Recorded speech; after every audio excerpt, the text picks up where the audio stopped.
that, you know, these are the women from urban areas. And at that point of time, no one could have imagined that two politicians in India, Nitish and Narendra Modi, later on, Narendra Modi to do it 14 years later, and also Nitish, would make gender a point of mobilization. And people thought कि India में vote तो जात पे पड़ेगा, औरत जात पे vote देगी, अपर कास्ट की औरत अपर कास्ट, लोअर कास्ट की औरत लोअर कास्ट, मिडिल कास्ट की औरत मिडिल कास्ट, पर gender नहीं हो सकता. That's too much of America, too much of the. But now the Indian politics has seen gender as a caveat, you know. So that change has come. Well, that's been happening over the last 2.5, 3 decades. If you see the statistics from the Election Commission, the participation. So it has happened, sir. Yes, it has happened. When people were making fun of it in the parliament. Yeah, it was happening. It had to happen. You know, once you look at the way Nitish Kumar, you know, brought that in. It is not only the vertical, horizontal reservations for women in the lower, I mean, in the local bodies. I mean, Shivraj Singh Chauhan did it in Madhya Pradesh. There are many people who have, in fact, very few people would go into it. Is that the direct benefit transfer scheme? I think the person who actually understood it for the first time was Mamata Banerjee.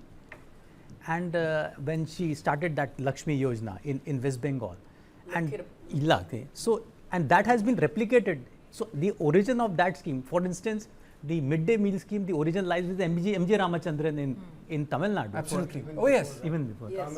Kamraj. So these are the schemes which have helped people and empowered people, and you couldn't see when the voting happens post elections, the statistics and data unto themselves would tell you that women coming out and voting. I mean, from 1951 we have data available as far as women participation in Indian democracy is concerned. Every election data, you can see that. It was almost half initially. Yeah.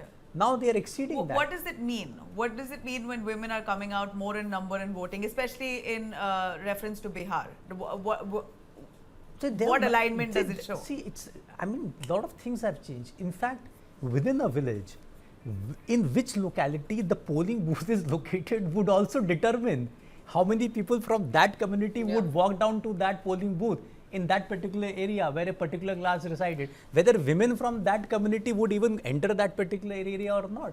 You know, it's not just women, it is the entire social dynamics which has changed. The empowerment is not limited to gender. It is multiple. Does that reflect well on the Nitish Kumar government so far then? Yes, he has benefited from it. I mean, so somebody for 20 years, he has maintained, I mean, whichever way he goes with his 15% votes. Correct. I mean, Bihar, it's not, you know, rocket science to decipher, I think. Bihar is very clear. He stands there with 15 to 20% of the non-Yadav EBC section of Complex OBC and Mahadalit votes. Whichever way he goes, he's going to tilt the scales. It is very clear. He went with the RJD in 2015. You can see what happened. 150 plus seats. He has shifted this side. You can see the results. So Bihar, that way is my interest in Bihar when I go there in an election is only one thing.